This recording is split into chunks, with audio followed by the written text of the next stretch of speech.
Olá, queridos, a graça e a paz do Senhor Jesus. Está imperdível a nossa reflexão do Evangelho de Jesus. Hoje nós vamos analisar a narrativa segundo Lucas, aqui e somente aqui na série Trilhando na Palavra.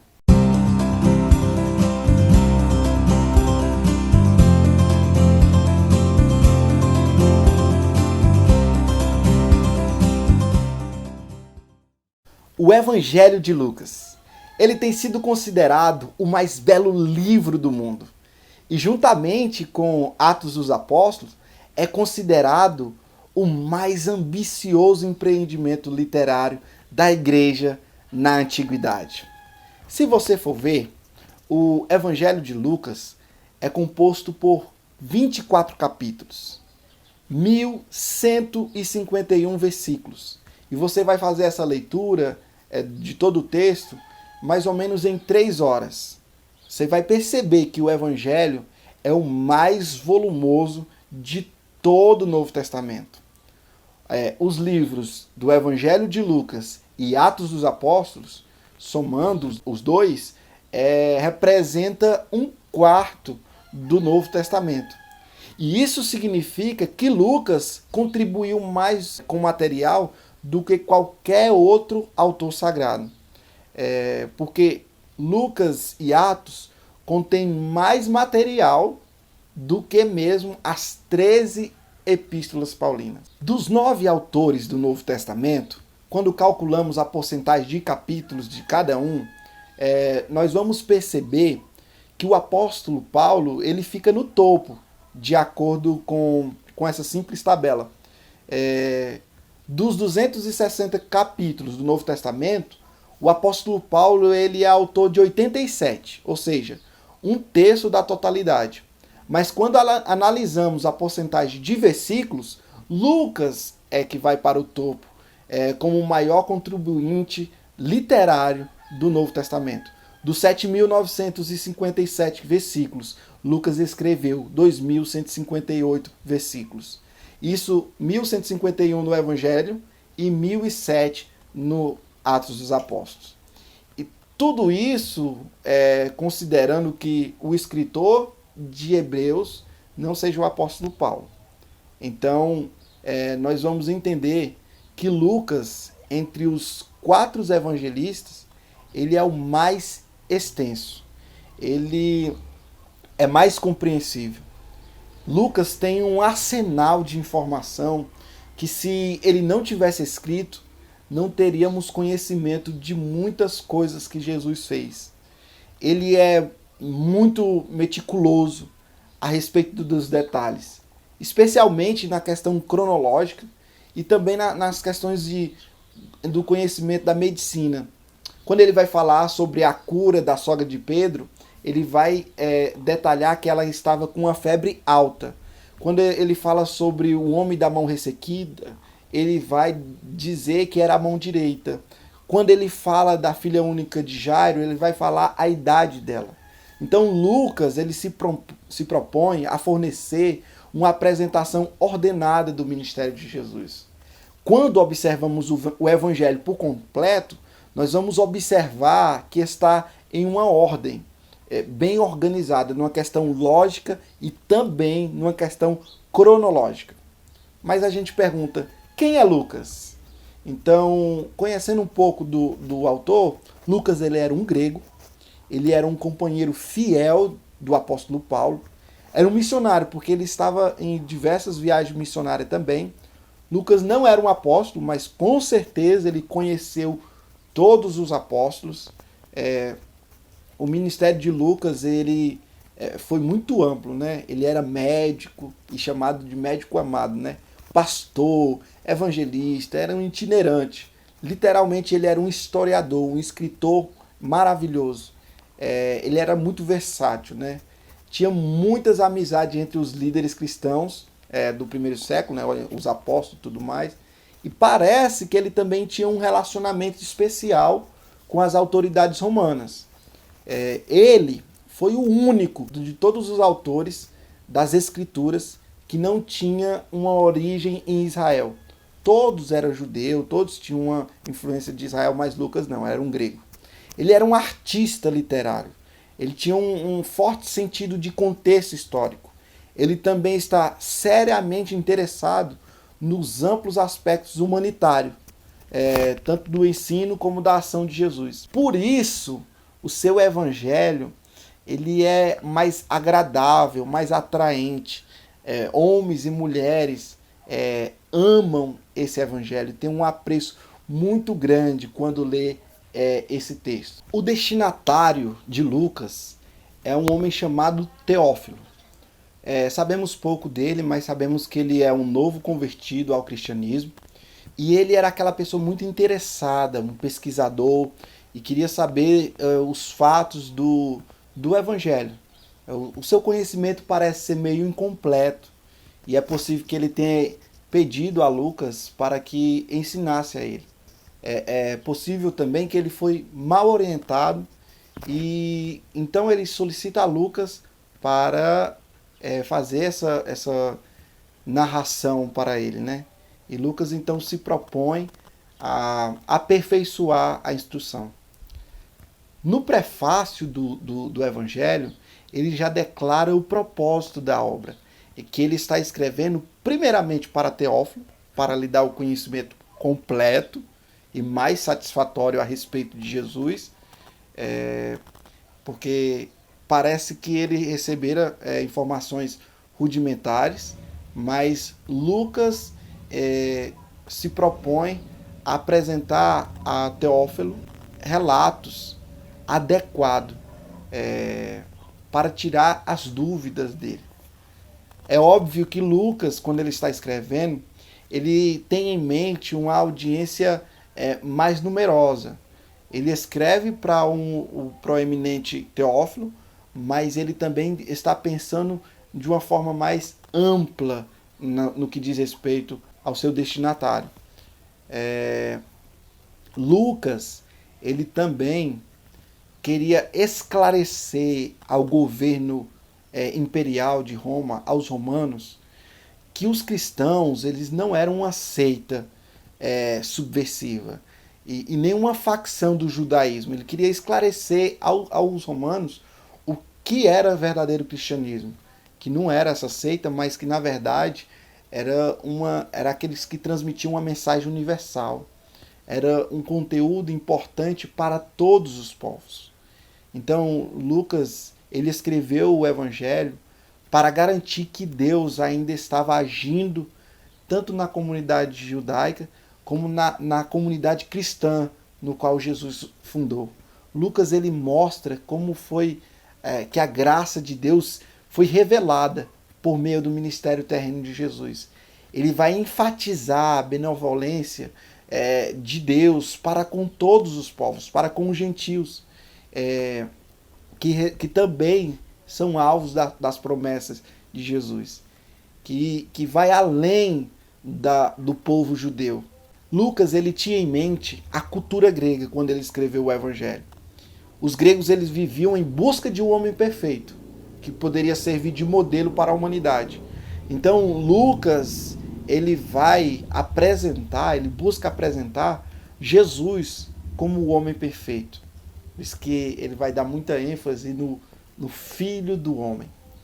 Lucas, ele então apresenta Jesus como esse homem ideal, com toda beleza, com toda perfeição, com a humanidade imaculada. Cristo é visto com todo o vigor da humanidade.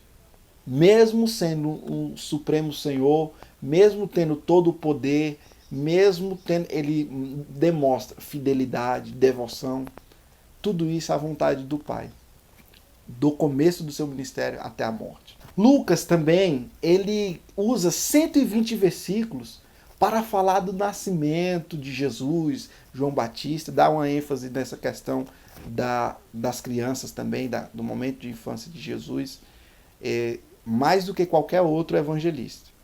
No que diz respeito à genealogia, na de Mateus, Mateus ele vai apresentar 40 gerações, né? Se você for ver no final das contas, 40 gerações, desde Abraão até Cristo. Em Lucas, são 77 gerações, porque ele puxa a árvore genealógica até Adão, porque a ideia é apresentar o homem perfeito. Lucas, ele narra 20 milagres, sendo que a divisão é 11 curas, 4 libertações e 3 sobre a natureza. Ele narra 2 ressurreições. E tem 3 ocasiões que ele narra vários milagres.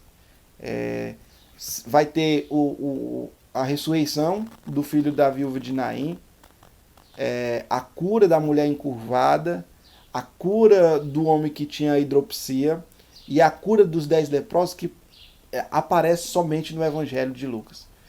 Então, fora os milagres, Lucas ele é considerado o melhor contador das parábolas de Jesus. E tem muitas que são peculiares a ele. Os devedores, o bom samaritano, o amigo importuno, o rico insensato, a figueira infrutífera, o estéril, o intruso naquela festa, o banquete. Ele também vai apresentar o custo ao discipulado, a dracma perdida, a moeda perdida, o filho pródigo, o mordomo desonesto, o rico e Lázaro, o agricultor, a viúva que estava persistindo diante de um juiz injusto, o fariseu e o publicano. São essas as parábolas que são peculiares a Lucas. E algumas características maravilhosas de Lucas são a estrutura. Se você for ver o vocabulário, se você for analisar a forma literária que ele trata, de uma forma muito peculiar. Não tem nenhum outro que seja como ele. Então Lucas tem essa questão literária, né? Vocabulários, que é característico dele.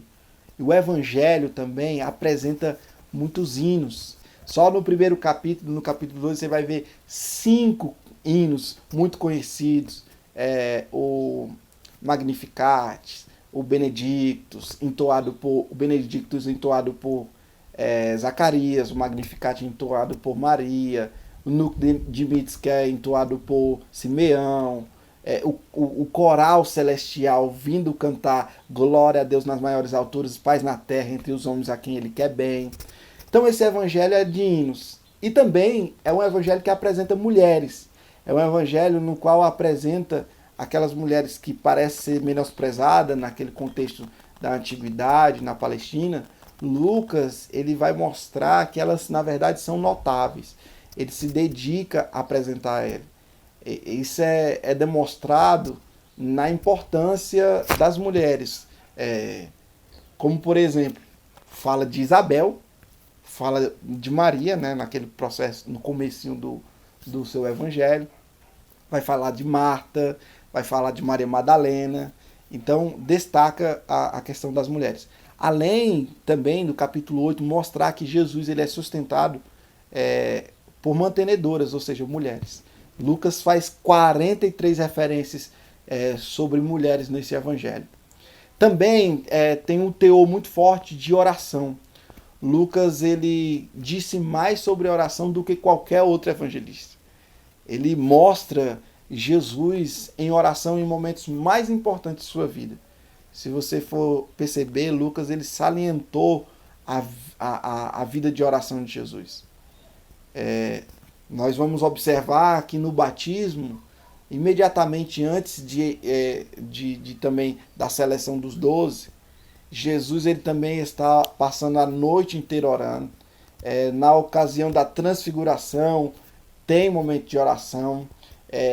No momento da morte, você vai ver Jesus dizendo: Pai, em tuas mãos eu entrego o meu espírito, que somente Lucas vai apresentar.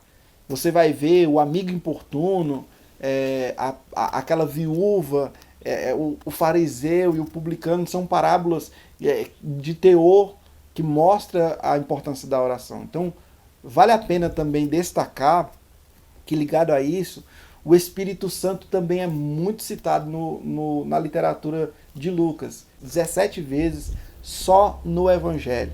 Em Atos dos Apóstolos ele cita muitas outras vezes. Esse Evangelho também é o Evangelho para os gentios.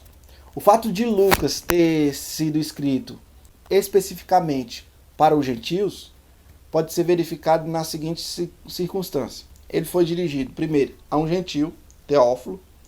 Ele também, no que diz respeito aos termos judaicos, ele evita, e quando usa, ele explica, para ter uma equivalência para os gregos.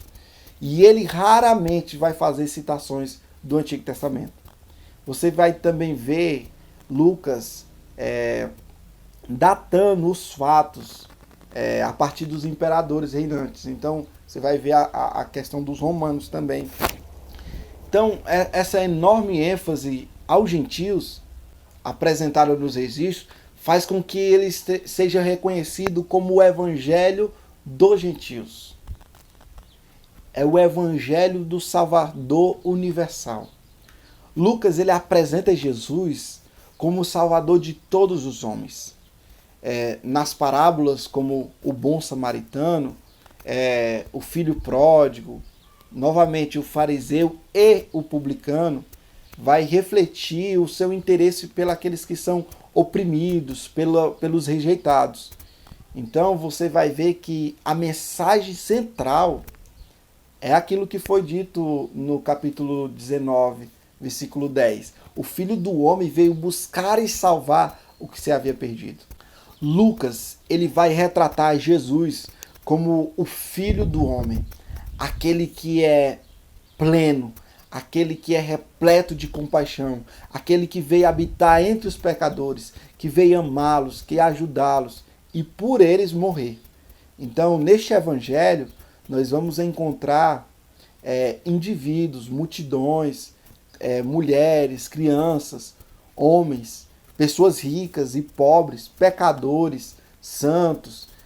Você vai ver que o livro tem uma mensagem para todos, pois a ênfase de Lucas é sobre o caráter universal de Cristo, e também da sua mensagem de salvação. Lucas, mais do que qualquer outro evangelista, ele mostra o cuidado de Jesus para com as pessoas marginalizadas. Aquelas que eram consideradas a escória da sociedade, aqueles que eram repudiados pelos moralistas arrogantes, os fariseus, eles são acolhidos, eles são amados por Jesus. Lucas apresenta uma preocupação social. Se você for ver, o evangelho enfatiza os humildes, os pobres. Eles são alvos do amor de Deus. São aqueles que Deus quer levar para o seu reino.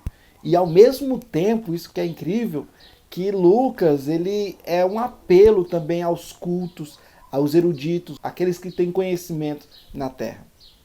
Agora veja bem, a bela história de Zaqueu, no capítulo 19, nos mostra que ninguém é tão mau que não possa ser salvo.